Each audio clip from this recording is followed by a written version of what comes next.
Here we are for our latest flight check. This is the British Airways A350 and today we're going to be flying in the Club Suite to Dubai. So what about the A350 1000 itself? Well, just like the other A350, which has been around a little longer, the A350 900, this is a new generation aircraft. It means that the onboard atmosphere is different from a normal aircraft. It has a cabin pressure which is equivalent to an altitude of just 6,000 feet, and its fuel burn in terms of environmental matters is 25% lower, significantly reducing the CO2 emissions during a flight. So the aircraft is configured in 3 classes. It's got 219 in economy, they call that World Traveller, and that's in a 3-3 configuration. They have 56 premium economy seats, that's in a 2-4-2 configuration, and then finally they have 56 club suites, and that's in a 1-2-1 with direct aisle access. So this is the new A350 Club Suite from British Airways. What's different from the existing seat is firstly the configuration. The old Club seat has a 2-4-2 configuration across the aircraft. This one doesn't. This has a 1-2-1. So just immediately you get more space. In addition, the old Club World seat was forward and backward facing, so you might be forward facing in one seat, backward in the next. This is all forward facing, and with the configuration of 1-2-1, you're either pointing towards the window, or in the case of the centre seats, sort of slightly pointing towards one another, but with a privacy screen in between, so you can lower the privacy screen if you want to be with that person, raise it if they're a stranger or you've had an argument. The other thing that's very different with this seat is that there's just much more storage space. That's partly because there's more space, but it's also because British Airways has listened to the criticism and installed more working space, living space, breathing space within the seat itself. So one of the great things about the seat is that you've got so many different storage spaces. This is the first one. This is the place where you could perhaps put headphones. It's also where the magazines come out of the top here, but it does have a separate storage space, and it's got a vanity mirror. In addition, you've got a second one here. That's somewhere where you put like phones or smaller items, and again it can be locked. You've got a third one. This is somewhere that you can store things and also charge them. You have the in-flight entertainment controller here, which allows controlling of the screen. The screen is also touch screen, but you also have a USB socket here. So you have the socket for the headphones. And lastly, you have a second USB there, and also you have the main power that you'd use for a laptop. There's also storage underneath the ottoman seat where your feet go when you're asleep. And finally, there's a storage space which is perfect for a water bottle. One of the unique aspects of the seat is the fact that, as well as the normal lap belt, which is this one, you've also got an over-the-shoulder seat belt. It's an advantage in one way, because one of the things with these seats that are facing sideways is that normally you would need to have an airbag effectively in this belt. Instead, what you have is a shoulder belt, and you can connect it in 2 different ways. You can either connect it straight on like this and then put it into the normal buckle, or you could just put it across and then bring it across. You don't have to wear this for the whole flight. You only wear it for takeoff and landing, and the reason is because this wall in front of us is quite near, and this protects you from the forward motion in case they suddenly have to brake. Right, so one of the things you get, as you would with normal business class with British Airways, is the white company amenity bag. It's in a sort of faux leather contraption. Anyone who's done it before will know that it's actually quite difficult to open. You have to pull that plastic tab, and then it comes open like this. What you get in here is the standard items, all white company. So you've got a white company eye mask for sleeping, the socks for comfort, so you can slip your shoes off without upsetting people with your novelty socks. A fairly cheap toothbrush and toothpaste, but it does the business. These little items from the white company, you've got luxury lip balm, a gentle moisturizer, and a lip balm. Another lip balm? No, a pulse point that you put on to help you fall asleep. I can't say I've ever used that. And perhaps most importantly, some earplugs in case there's any noise, although on the A350 we should be okay. Finally, if you've got any kind of things that you need to jot down or you need to fill in an immigration card, they include a pen as well. One thing I wish that they had was a shoehorn. That's one of my favourite things, a small plastic shoehorn. I think Cathay Pacific have those, but yeah, but pretty good and easy to get to. The in-flight entertainment system, which is a Panasonic system, is pretty much state of the art. You watch the in-flight entertainment via an 18.5-inch entertainment screen, and that's close enough to you that you can take advantage of the fact that it's a touch screen. Because it's embedded in the seat, it also means you can have gate-to-gate programming. What does that mean? Well, on the existing seat, the screen flips out from the side of the seat in front, and when you take off or land, that has to be stowed, so you can't watch the films, and in many cases that means half an hour before landing you've got no options of watching films. It also means for takeoff, even if you started watching it, it would then be stowed and you'd have to pause that entertainment. That doesn't happen anymore. The screen allows you to watch your program from pretty much the moment you get on, apart from the safety videos, to when you've landed. The in-flight entertainment has a wide choice of films, TV, and also games to play, but ask anyone who provides in-flight entertainment and they'll tell you the most popular thing on there is the moving map, and it's pretty much what I have on in the background while I'm working, and right the way up until sleep. Of course, one of the great things about the new seat is you've got Wi-Fi on board. Now, I know people have two different opinions about this one, but an advantage is that firstly they don't allow voice or video calls, so you're not going to be disturbed by other people, and of course it does allow you to keep up with emails. That's a double-edged sword, because I know that some people see being in the sky as blue sky thinking, or that they don't have to do work at all.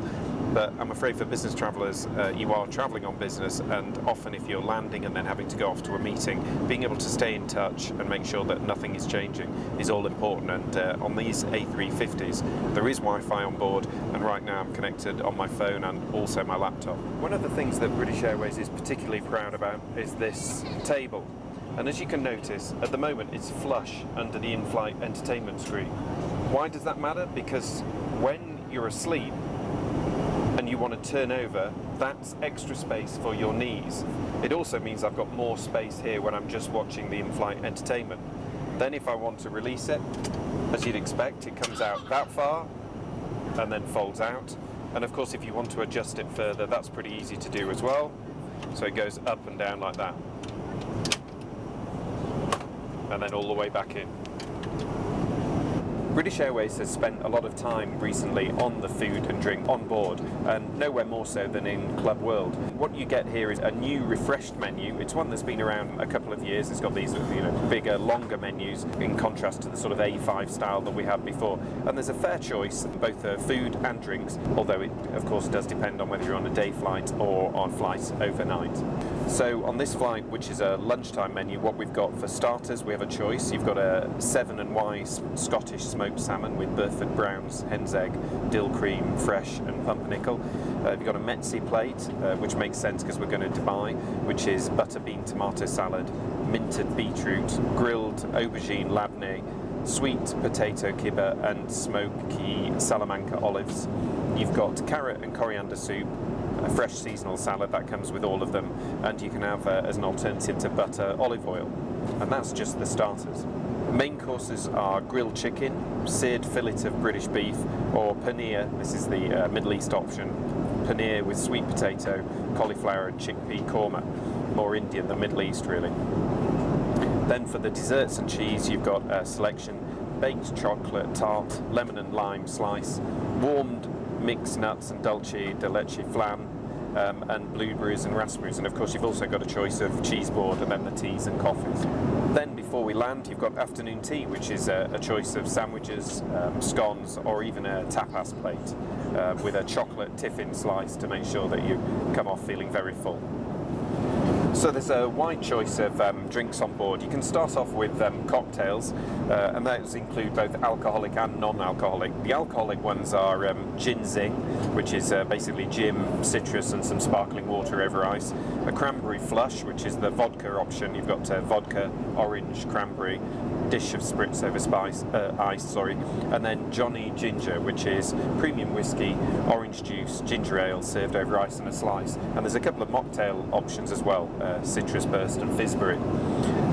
Wide choice of spirits. You've got Tanqueray gin, Gordon's gin, Ciroc vodka, Bacardi, Carta Blanca, Jack Daniel's whiskey, and a Singleton 12-year-old single malt, or a Johnny Walker Black Label. Some liquors and digestives, beers, including the Brewdog Speedbird 100 IPA, which is for the anniversary of British Airways, its 100th anniversary this year. Some non-alcoholic drinks as well, and then a good choice for champagne, white, red and port. So the champagnes, since that's what everyone seems to focus on, you've got Champagne Canard Duchesne Cuvée Lyonnais Brut, and a Champagne Besseret de Belfond Grand Tradition Brut Rosé. In other words, the rosé. 3 white wines, including a Chablis, and 2 red wines, one from South Africa and one from Puglia in Italy. So one of the reasons this is called the Club Suite is it's got a door, and it seems to be a thing amongst business classes now that the moment a business class seat has a door, you get to call it a suite. So this is called the Club Suite. So the door shuts almost completely, but there's just a small gap at the far end just to make sure that it doesn't rattle in turbulence. It's really useful when you're lying down, because then obviously you do feel like you've got your own space. If you're sitting up, you can look over it, and you're also aware of the fact that people can look over it at you. But it's a nice little touch. If you don't want it, that's fine, leave it open. It's still a very private seat, but if you want it shut, you just close it shut. The only other thing to say is that obviously for takeoff and landing, the flight attendants will come around and make sure that it's locked open. That's so that when we brake on landing, it doesn't suddenly fly shut. So it's a safety measure. So one of the things to point out about this is how comfortable it is as a bed. And the answer is pretty comfortable. The shoulder strap, which is here, doesn't cause any discomfort at all. There's plenty of shoulder room, particularly with the side arm down. It's a little intrusive, this part, so you can see my arm is jammed up against it, so I'd probably move over this way a little bit. What we also need to do is close the door to get some privacy,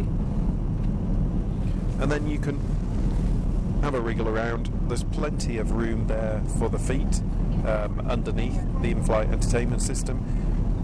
The table has been recessed so you can move around. It's not too cramped on your knees, and it's a pretty comfortable place to go to sleep. So obviously to get a good night's sleep you need plenty of room around your shoulders, but you also need plenty of room where your feet are, and although there's not loads and loads of room, there's plenty for your feet. In fact, you can actually turn sideways with your feet, so yeah, no problems there. So this screen has the presets here, which obviously takeoff and landing, a comfortable position and fully flat, but if you press it you can have infinite adjustments, and you can also control the light on and off. There's also a further light here, and that has 3 different settings for bright, fairly bright and not so bright, or you just turn it off like that.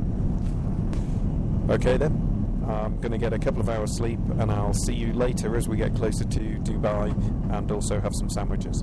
Good night.